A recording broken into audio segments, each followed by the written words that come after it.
নমস্কার বন্ধুরা, সবাইকে স্বাগতম জানাই আমার আজকের ভিডিওতে। তো আজ উল্টো রথ, সবাইকে জানাই শুভ উল্টো রথের প্রীতি, শুভেচ্ছা ও ভালোবাসা। রুম থেকে বেরিয়ে দেখি এই যে রথটা দাঁড়িয়ে আছে, একে ফুল আর মালা দিয়ে সাজানো হচ্ছে। সত্যিই মনে হচ্ছিল কখন বিকেল হবে আর আমি রথ দেখতে যাব। অফিসে গিয়েও সেই অপেক্ষা, কখন 5টা বাজবে আর ছুটি পাবো। অবশেষে বিকেল 5টা বাজলো আর রওনা দিলাম পাঁশকুড়া বাস স্ট্যান্ডের দিকে।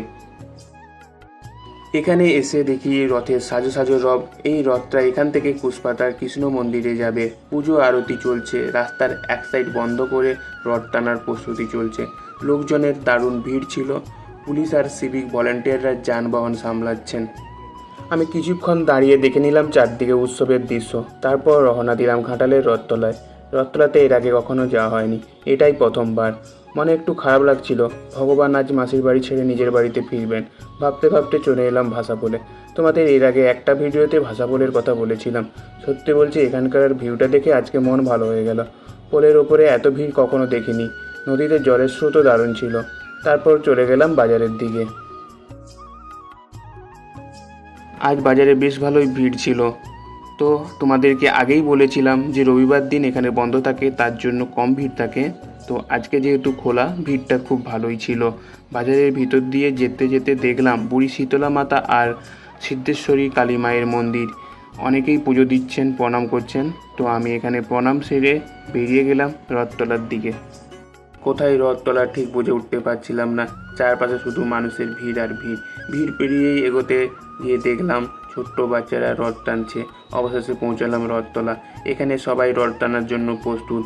রথের মাথায় ইলেকট্রিক লাইন লেগে যাওয়ার জন্য কিছু সময় লাইনটা অফ করা হয়েছিল। তারপর বাতাসা ছড়ানো হলো। সবাই মিলে জগন্নাথ দেবের দড়িতে টান দিল আর জগন্নাথ দেব বাসিকে বিদায় জানালো। রথতলার ঠিক পেছনের রাস্তা দিয়ে আমরা নদীর পাড়ে এসে উঠলাম। এই যে নৌকো তোমরা দেখতে পাচ্ছ, এই নৌকো দিয়ে এই পার থেকে ওই পার যাওয়া যায়। এখানে কোনো মাঝি নেই, নিজেকেই নৌকো পার হতে হয়। সন্ধে হলে তো খিদে পেতেই থাকে, আজ তার ব্যতিক্রম হলো না। গেলাম কাকার কাছে ঘুগনি খেতে।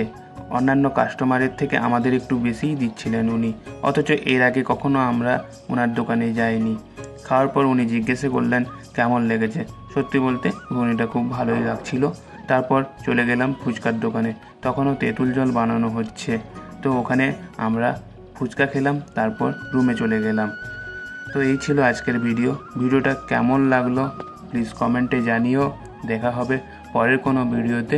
ততদিন তোমরা খুব ভালো থেকো, সুস্থ থেকো।